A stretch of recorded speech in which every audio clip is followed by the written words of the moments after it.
maneno kama haya si mageni kwenye masikio yako. Siku hizi hadi wewe unaswali, kiama kipo karibu.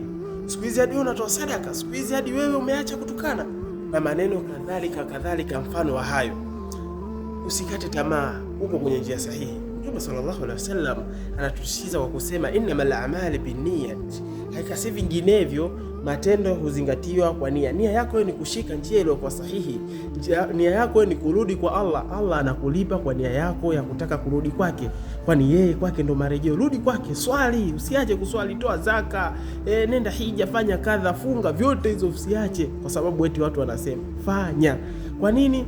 Kwa sababu matendo huzingatiwa kwa nia. Lakini Waarabu wanamsema wao mmoja, anasema ad-dunya tukafi'ul juhda wallahu yukafi'u hatta niyat, kwamba dunia inalipa, inatoa rewards hata kwa nini? Kwa matendo yako unayoyafanya. Lakini Allah yeye hutoa rewards hata kwa nia yako tu, kwamba mimi nataka kuwa Muislamu wa haki nilenyoka. Allah anakulipa kwa hilo.